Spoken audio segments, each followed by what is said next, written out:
Ya, ini tongkat kerjaan tidak akan beranjak dari Yehuda. Kita beralih ke Matius 28 ayat 18. Kepada aku telah diberikan kuasa di bumi dan di sorga. Gitu bang. Kita berbuka bang. Bagaimana mungkin bang, sang firman yang hidup itu sendiri, firman yang hidup itu sendiri tidak bersatu sama bapaknya, kan gitu. Kenapa? Saya bilang gini bang, bagaimana mungkin Paulus melakukan mujizat dari yang tidak punya kuasa, contohnya dari iblis. Bagaimana mungkin iblis melakukan hal yang baik, menyembuhkan orang? Sifat iblis itulah mencelakakan orang, menyesatkan orang. Itulah ciri-ciri dari iblis. Bagaimana mungkin iblis bermujizat menyembuhkan orang? Itu salah satu bang ya, garis bawahi, menyembuhkan orang. Sifat dari namanya juga iblis bang. Iblis itu menyesatkan, kan gitu. Menyelakai. Itu namanya iblis. Garis bawahi bang. Kita harus beralih lagi ke ke Yohanes 3 ayat 13 ini. Ini perkataan Yesus ini. Tidak ada seorang pun yang telah naik ke surga selain daripada dia yang telah mencelakakan orang. Itulah ciri-ciri dari iblis. Bagaimana mungkin iblis bermujizat menyembuhkan orang? Itu salah satu bang ya, garis bawahi, menyembuhkan orang. Sifat dari namanya juga iblis bang. Iblis itu menyesatkan, kan gitu. Menyelakai. Itu namanya iblis. Garis bawahi bang. Kita harus beralih lagi ke ke Yohanes 3 ayat 13 ini. Ini perkataan Yesus ini.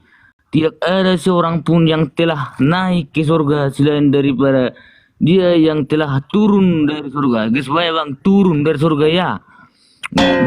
Turun dari surga, yaitu anak manusia. Gitu bang. Gitu bang.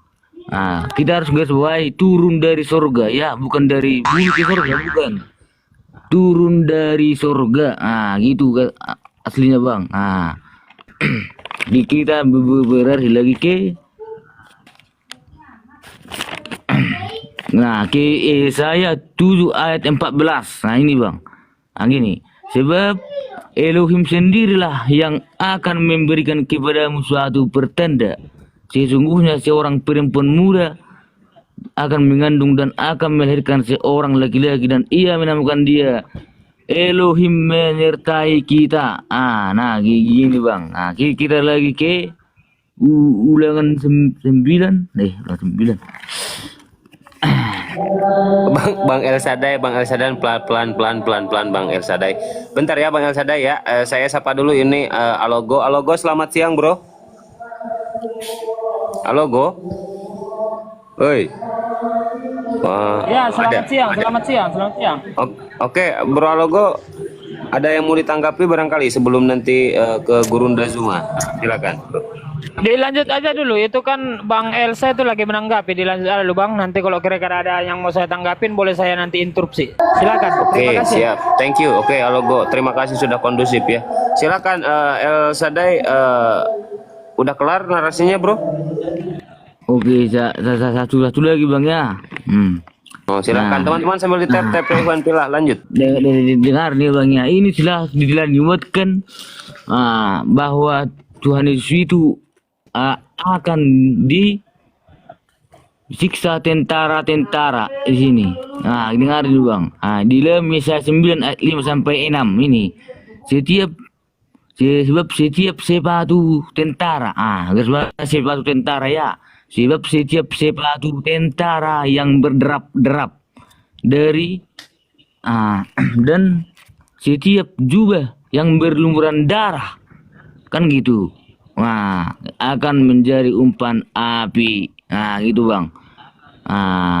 Bahwasan telah dinubuatkan di sini bahwa Tuhan Yesus itu kan akan berlumuran darah di sini. Akan setiap sepatu tentara yang berderap. Setiap sepatu tentara nih yang berderap. Nah, di sini sudah dibuatkan simbol di sini. Nah, gitu loh Bang. Nah, kita tidak ragukan lagi Bang bahwa Tuhan Yesus itu adalah firman yang hidup, Elohim itu sendiri yang datang kepada manusia, yang datang sebagai manusia untuk penyampai firman-Nya sendiri supaya manusia mengenal Allah yang Oke, benar, Bro El Sadai, mengenal izin Bro El Sadai. Tuhan yang benar. Kalau bisa Gitu. jangan diulang-ulang, Bro El Sadai ya. Oke, Jadi oke, tadi oke. kan Anda sudah mengatakan itu dan jangan diulang-ulang ya. Intinya poin-poinnya saja biar tidak terlalu lama. Oke, El Sadai, siap? Oke, siap, siap. Oke, Bisa thank you, tanggapi, Bro. Bang. Oke, Tanggapi, Bang. Fadol, Gurunda, Fadol. Ya simak baik-baik El Sadai ya. Kita belajar di sini Iya, ya. baik. Simak baik-baik. Tuhan datang kepada para nabi mengajarkan tentang dirinya. Yesus sebagai utusan Tuhan datang menjelaskan tentang Tuhan. Dan Yesus tidak pernah mengajarkan dirinya adalah Tuhan itu sendiri. Cuman Yesus menasihatkan pengikutnya agar waspada kepada penyesat yang datang dengan nama Yesus Kristus. Jadi kalau hari ini Saudara Elsai menjelaskan Yesus Tuhan, Yesus Tuhan, Yesus Tuhan, saya curiga jangan sampai Anda yang kesambar oleh Yesus sang penyesat itu yang dinubuatkan oleh Yesus. Yesus berpesan kepada muridnya Bani Israel, wahai muridku Bani Israel, Matius 24 nomor 4 nomor 5, waspadalah supaya jangan kamu disesatkan oleh orang, sebab akan banyak penyesat datang dengan memakai namaku. Namaku Yesus. Penyesatnya memakai namaku Yesus. Dan berkata akulah Kristus. Berarti penyesatnya mengaku Yesus Kristus. Dia akan menyesatkan banyak orang. Berarti si Yesus Kristus ini akan menyesatkan banyak orang. Kata siapa? Kata Yesus. Itu pengakuan Yesusnya sendiri. Saya curiga Saudara El Sadai ini adalah salah satu korban manusia yang disesatkan oleh oknum yang bernama Yesus tersebut. Suara saya kedengaran? Lanjut, Bagus, enak. Gurunda. Bagus, Gurunda. Cek, Ya, siap, lanjut. cek. Keras. Cek juga. Masih ada suara saya. Pak. Enak, Iya. Bunda. Bagus. Jadi saya curiga Bang, saya curiga bahwa yang Anda sanjung-sanjung tadi itu Yesus Kristus, Yesus Kristus, itulah sang penyesat yang Yesus anak Maria nubuatkan. Karena pola yang Anda usung hari ini itu berbeda dengan pola yang diusung oleh Yesus. Bahkan pola yang diusung oleh murid-murid Yesus. Coba Anda baca di Yohanes 17 nomor 8. Segala perkataan yang engkau berikan kepadaku telah aku sampaikan kepada murid-muridku. Dan muridku telah menerimanya dan mereka percaya bahwa engkaulah yang telah mengutus aku. Berarti murid-murid Yesus percaya Yesus sebagai utusan Tuhan. Itu polanya. Nah, kepada murid-murid Yesus yang percaya Yesus sebagai utusan Tuhan, Yesus minta agar waspada kepada penyesat. Penyesat ini boleh disebut sebagai iblis. Karena iblis itu penyesat. Waspadalah kepada iblis yang datang kepadamu dengan memakai nama Yesus dan berkata, akulah Kristus. Dia akan menyesatkan banyak orang. Sekali lagi saya katakan, saya curiga Anda ini adalah salah satu korban dari penyesat yang bernama Yesus Kristus itu. Oleh karena itu, kita kerucutkan permasalahan. Bisakah Anda membuktikan kepada kami, umat Islam, bahwa yang kalian sembah bernama Yesus Kristus itu bukanlah penyesat yang dinubuatkan oleh Yesus bernama Yesus Kristus? Silakan Anda terangkan kepada saya, kepada kami umat Islam, bahwa Yesus Kristus yang kalian sembah bukanlah penyesat yang Yesus asli nubuatkan. Silakan Anda terangkan kepada saya, silakan.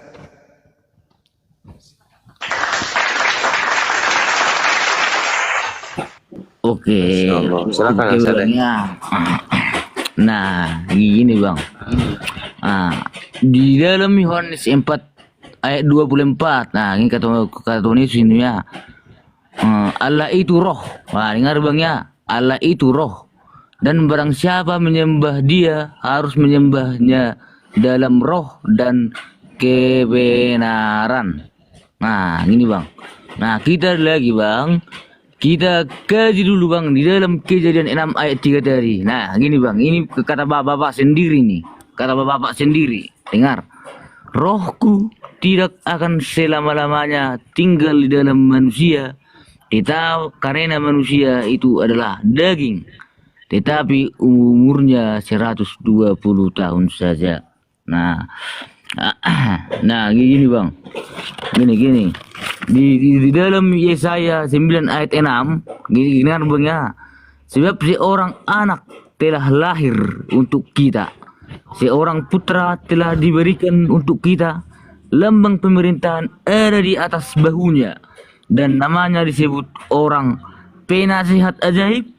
Penasihat ajaib Allah, yang perkasa, Bapa yang kekal, Raja damai. Nah, apa yang diajarkan Tuhan Yesus? Kasihilah musuhmu. Nah, berbuatlah baik untuk sesamamu.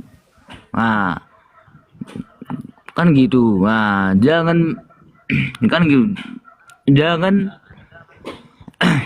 Jangan membalas kejahatan dengan kebaikan, kan gitu. Nah, jangan menghakimi supaya kamu tidak dihakimi. Nah, kan itu pekerjaan yang benar bang. Makanya dikatakan di sini bang, di dalam Yesaya 9 ayat 6. Nah, gini bang. Penasihat ajaib Allah, yang perkasa, Bapa yang kekal, Raja damai. Nah, gini bang. Itu sudah dibuatkan di dalam Yesaya bahwa Tuhan Yesus itu adalah pembawa damai. Nah, Bapa yang kekal, kan Raja perkasa, kan gitu. Nah, kan gini dulu bang. Nah, di dalam Yohanes 13 ayat 13, aku adalah guru dan Tuhan. Nah, garis baik guru baiknya. Guru adalah pengajar yang baik. Nah, gitu bang. Pengajar yang baik. Nah, gitu. Nah, bisa tanggapi bang, tanggapi lah bang. Oke, baik. Al-Quran mengatakan ya'iduhum wa yumannihim wa ma ya'iduhum syaitan illa gurura. Setan itu memberikan janji-janji, memberikan angan-angan kosong, padahal setan itu hanya menjanjikan tipuan belaka pada orang kafir. Wa ikhwanuhum yamuddunahum fil ghayyi tsumma la yuqsirun. Saudara setan itu adalah orang kafir. Kenapa dikatakan orang kafir ini penolong setan, pembantu setan, atau pahlawannya setan?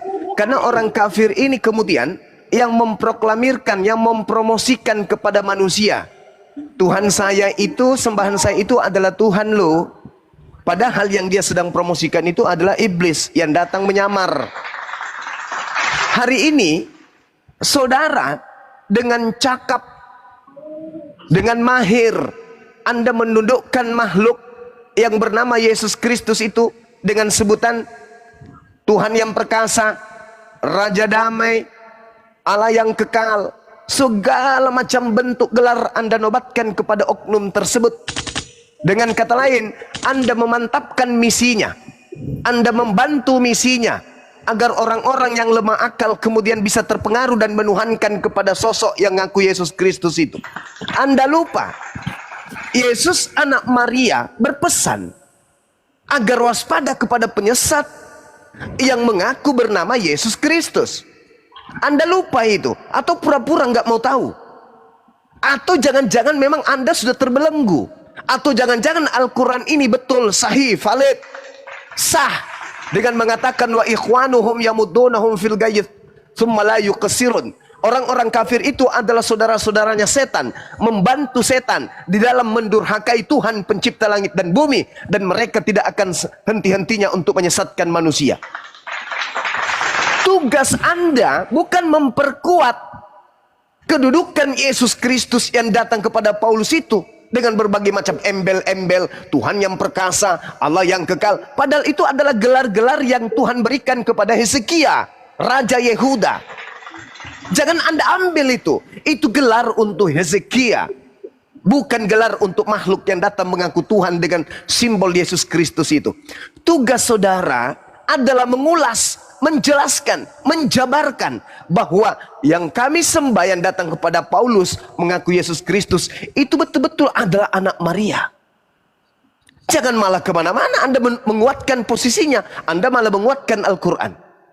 Anda tugasnya adalah menjelaskan bahwa yang datang kepada Paulus, yang Anda sebut Tuhan, yang Anda anggap Tuhan, yang Anda ilahkan, yang Anda ibadahi, yang Anda sanjung, yang Anda nyanyikan, yang Anda layani setiap hari, itu adalah anak Maria, sang penginjil yang datang untuk mengajar Bani Israel kembali kepada konsep yang diajarkan Nabi Musa dan mendudukkan dirinya hanya sebagai utusan Tuhan.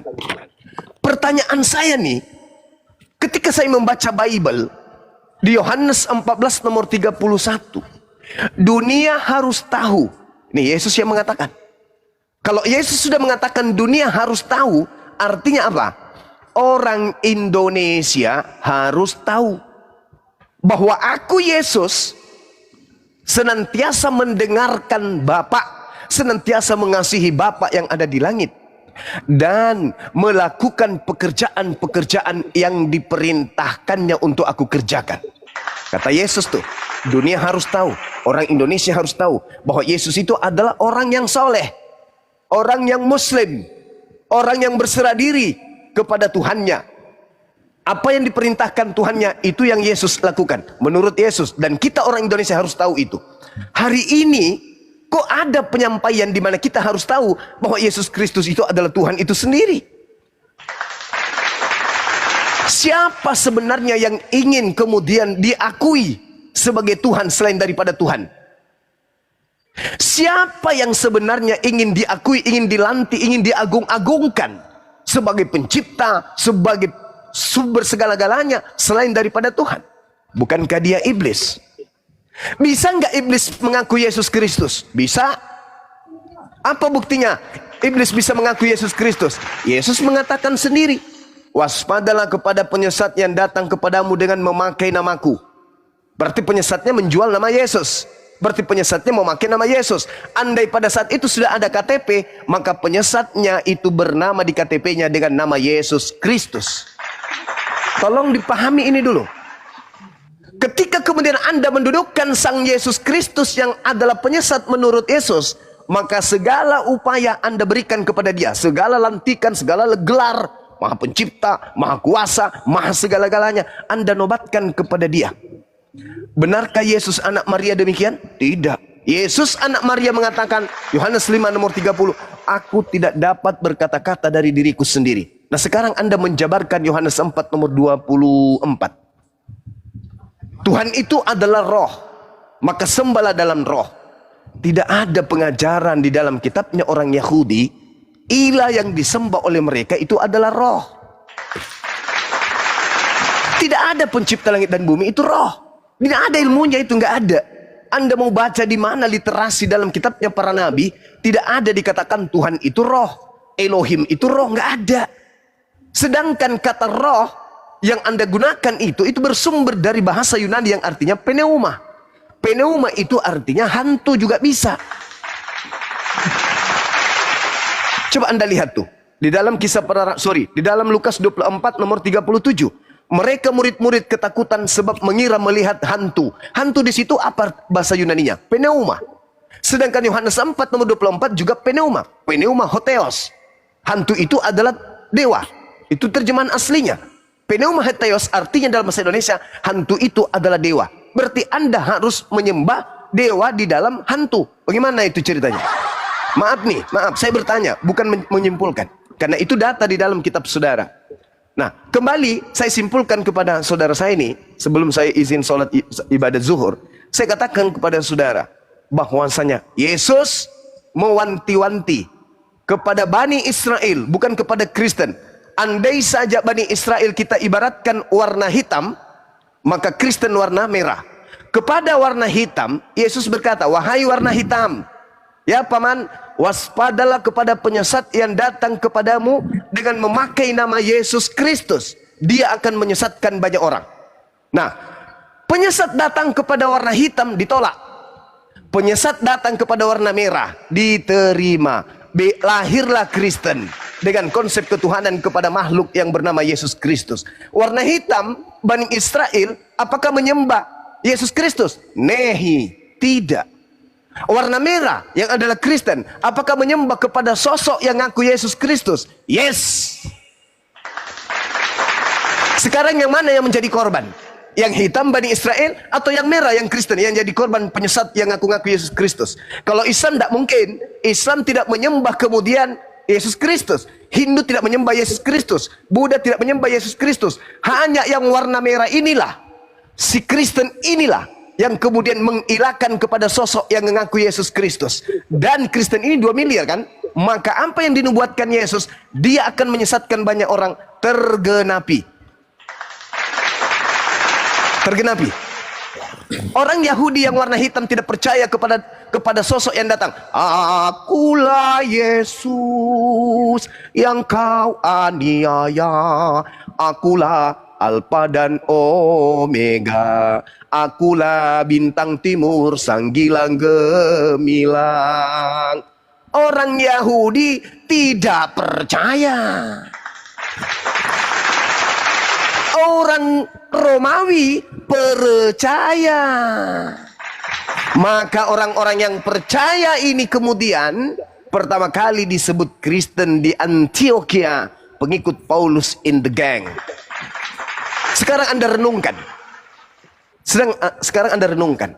Percayakah Anda bahwa Yesus berpesan kepada Bani Israel agar menjauhi penyesat-penyesat yang mengaku Yesus Kristus? Sebab kata Yesus, tanda kedatanganku adalah seperti kilat menyambar dari timur sampai ke barat. Tanda kedatanganku adalah aku akan berdiri di langit, di awan-awan, dan seluruh manusia di atas muka bumi akan melihat aku. Tanda itu belum ada. Tanda itu belum terjadi. Berarti tanda yang dialami Paulus, tanda yang dialami penulis kitab Wahyu, tanda yang dialami Ananias, itu bukan tanda kedatangan Yesus, tetapi tanda kedatangan titik-titik, tanda tanya besar. Tanda tanya besar ini titiknya sebesar lapangan bola. Silakan Anda jawab. Buktikan kepada kami, ini pertanyaan. Tanda-tanda kedatangan Yesus adalah di Matius 24 nomor 30, seluruh umat manusia di atas muka bumi ini akan melihatnya. Itu tanda kedatangannya. Berarti selain tanda itu bukan Yesus, tetapi sang penyesat. Dan itulah yang datang kepada Paulus. Demikian kawan. Ini pertanyaan, silakan Anda jawab.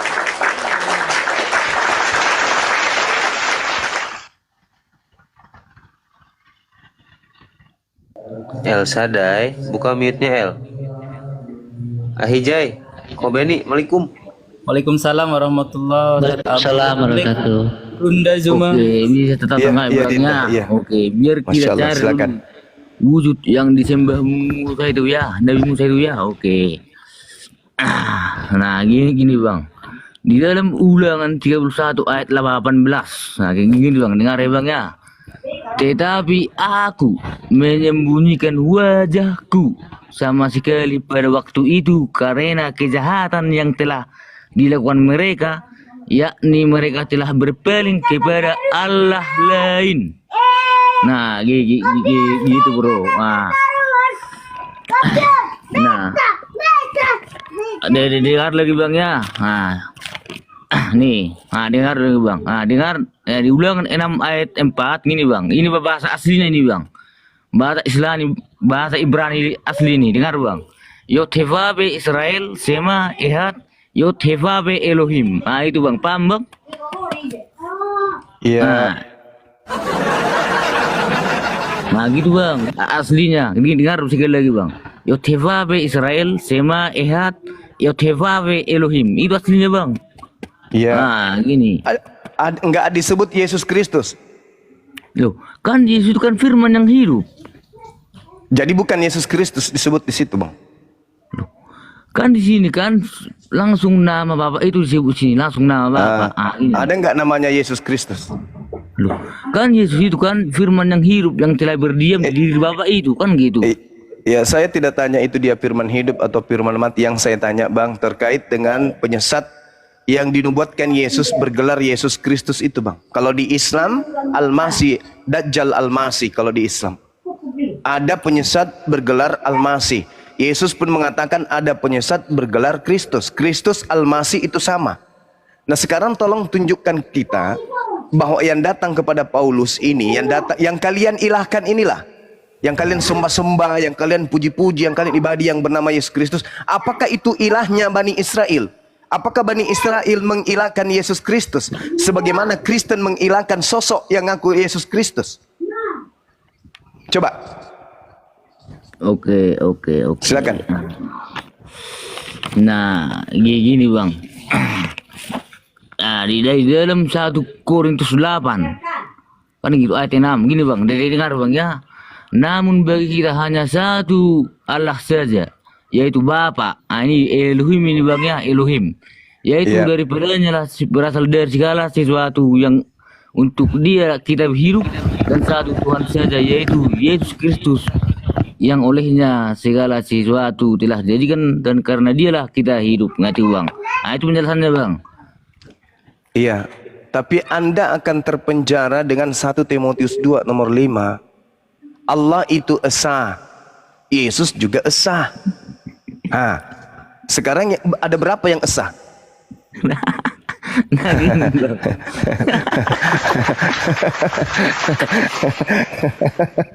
Alamak. Gini Bang, saya pikir Bang, udah tinggi akhirnya Bang Jumejo. Gue pikir begitu Bang, tetapi melenceng Bang dari yang mengharapkan. Tunggu dah, ada tahu Bang, itu dulu Bang ya, turun lagu Bang ya.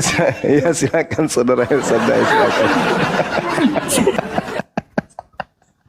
Allahu Akbar, Masya Allah. Takbir, Allahu Akbar. Baik sahabat-sahabat, untuk sementara saya izin ibadah dulu sejenak.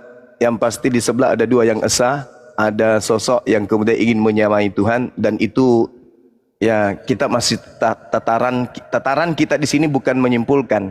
Saya hadir sebagai penanya aja, karena saya membaca kitab suci, membaca kitab suci Al-Quran, mengatakan ya'iduhum wa yumannihim wa ma ya'iduhum syaitan illa gurura. Bahkan wa iyada'una illa syaitanan marida. Al-Quran mengatakan yang mereka sembah adalah setan yang terkutuk, setan yang durhaka. Saya penasaran, maka saya bertanya, sebagai aktivis perbandingan agama, tentu saya juga belajar tentang Bible, kitab yang dijadikan senjata iman oleh saudara kita Kristen. Dan di situ tertuang nasihat-nasihat Yesus kepada pengikutnya agar waspada kepada penyesat yang ngaku bergelar Kristus. Penyesatnya bergelar Kristus menurut Yesus anak Maria.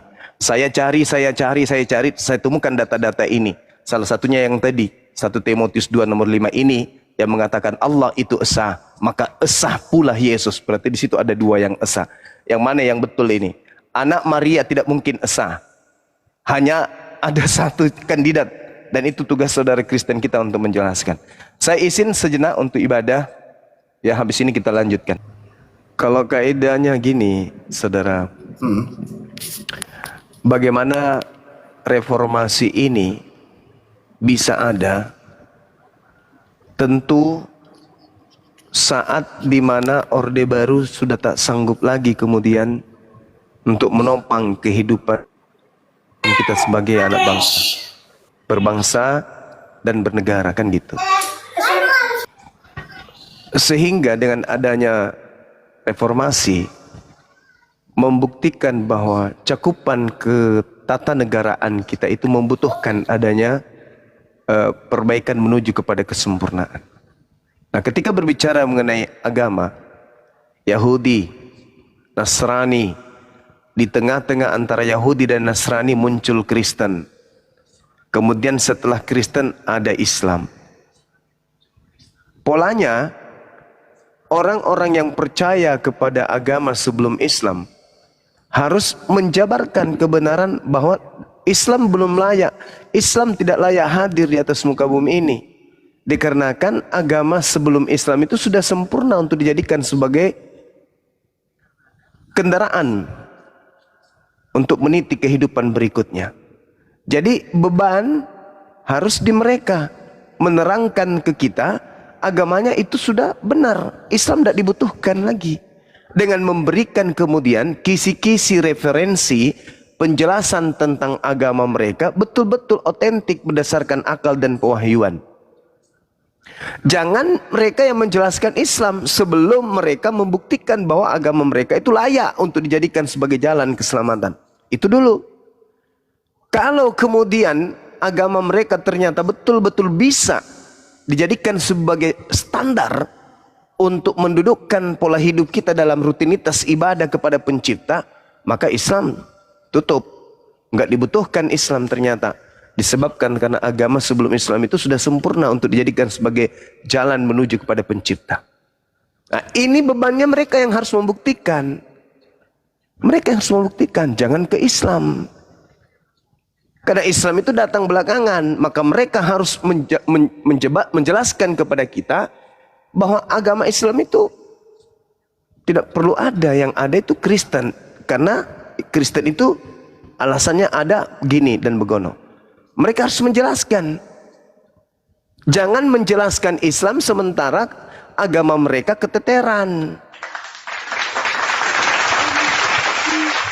Jangan, jelaskan dulu agama sebagaimana mereka. Coba Anda lihat bagaimana mereka mengatakan bahwa perjanjian baru Bani Israel dengan pencipta langit dan bumi itu mereka skakmat. Mereka tutup. Mereka tutup itu dengan mengatakan itu sudah tak berlaku, itu sudah dibatalkan. Maka dia disebut lagi perjanjian baru, lama. Nah, mereka kemudian memakumati, mereka mengultimatum bahwa firman Tuhan yang datang kepada Nabi Musa itu adalah perjanjian lama. Yang ada adalah perjanjian baru, yaitu kitabnya mereka orang Kristen. Seperti itu adanya. Jadi mereka mematikan. Nah, begitu juga ketika Islam datang, maka mereka harus membuktikan bahwa Islam itu tidak layak. Mereka harus tetap membuktikan bahwa Kristen itulah yang layak.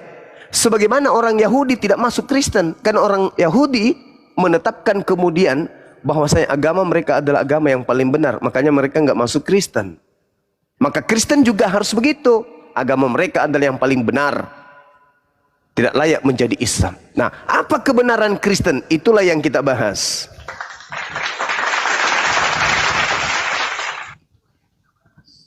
Seperti itu adanya, kawan. Metodenya itu kayak begitu. Percuma mereka membahas hadits, percuma mereka membahas Al-Quran. Kalau Al-Quran itu salah menurut mereka, hadits itu keliru menurut mereka, lalu kita mau kemana? Kita mau kemana? Ke Kristen. Mereka sendiri tidak bisa memberikan kemudian kebenaran dari agama mereka. Ayo, mampu tidak mereka membuktikan kebenaran agama mereka di hadapan kita? Itu dulu. Kalau mereka mampu, baru mereka menjelaskan bahwasanya Islam tidak layak, Al-Quran tidak layak, hadis tidak layak. Yang layak itu hanya Kristen. Buktikan, buktikan. Buktikan ke kita bahwa Kristen itu layak, kita anut. Kalau layak, nggak perlu ditutup, nggak perlu dibuka yang lain. Kita Kristen aja. Ya kan? Karena Kristen lebih dulu datang, baru Islam. Tapi yang terjadi, mereka tidak mampu kemudian berdiri tegak di hadapan kita umat Islam. Tahu dia yang duluan datang, Kristen agama dulu, menghadap ke kita yang Islam ini. Oh, Kristen yang paling benar, buktikan. Tapi apa yang terjadi? Ketika mereka para penghujat ini, yang mereka bahas Al-Quran, yang mereka bahas hadits. Ayo, berani tidak mereka membuktikan kebenaran agama yang datang sebelum Islam? Ada nggak yang berani? Kristen itu agama benar. Mari kita uji, benar nggak? Kalau benar, Islam tidak boleh. Islam tidak boleh. Kristen aja kita semua ini. Itu faktanya. Tidak mungkin reformasi dulu, baru orde baru. Nggak mungkin. Orde baru dulu, baru reformasi. Setelah kita nyatakan orde baru itu sudah tak layak kemudian untuk dijadikan panduan hidup, baru ada reformasi. Nah, gitu saudaraku. Jadi Kalau ada Kristen yang merasa dirinya hebat, silakan naik, mari kita bahas bahwa Islam tidak layak, yang layak adalah Kristen, dengan memberikan data-data bahwa Kristen itu layak untuk dianut. Nah itu, kalau memang layak untuk dianut, Islam gak perlu dibahas, tutup buku Islam, kita Kristen aja. Tapi karena Kristen lebih dulu, tidak bisa dikatakan Kristen dimatikan, Islam aja. Oh enggak, Kristen dulu kita buktikan. Mana tahu di situ ada kebenaran. Kalau di situ ada kebenaran, Islam tutup. Jangan membahas Islam, Kristen tidak dibahas duluan. Kristen dulu yang kita bahas. Kalau memang Kristen itu kemudian lolos, Islam tidak perlu. Ternyata Kristen sudah cukup. Tapi kalau ternyata Kristen tidak sanggup, harus ada agama yang lebih bagus dari Kristen. Karena Yesus berkata dalam Matius 5 nomor 20, jika hidup agamamu tidak lebih baik dari ahli Taurat, maka engkau tidak akan layak masuk surga. Nah, setelah Yahudi, setelah ahli Taurat, Islam atau Kristen? Kristen dulu. Maka Kristen dulu yang kita uji, jangan ketakutan. Polanya begitu. Masa bahas Islam sementara agama mereka kita tidak tahu benar atau tidak? Agamanya dulu yang kita bahas. Hadis itu mah kecil, Al-Quran itu mah kecil. Yang kita bahas dulu ini agama mereka dulu ini. Bagaimana Kristen itu? Apakah Kristen sudah cukup? Kalau sudah cukup, Islam nggak usah. Tapi kalau Kristen tidak cukup, ya Islam dong yang harus tampil sebagai agama terakhir.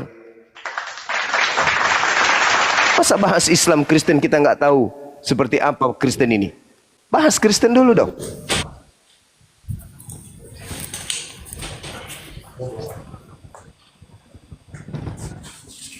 Izin Bang Juma, apa ini yang baru naik?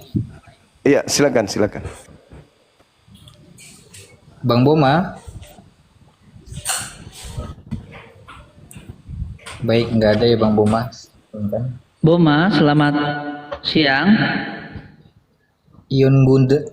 Oh ya udah, Bang Beni aja. Satu orang aja biar enggak. Yon, selamat siang. Yon. Selamat siang. Selamat siang. Bang Yon, mohon maaf agamanya Bang Yon? Kristen. Baik. Mohon maaf Bang Yon, suara Anda cukup jelas, tapi alangkah lebih baiknya ketika echo-nya lebih diturunkan lagi Bang, supaya lebih jelas kembali. Ya, udah. Masih besar Bang. Mohon dikecilkan sedikit Bang, supaya lebih jelas. Udah. Ya, oke. It's okay. Yuk.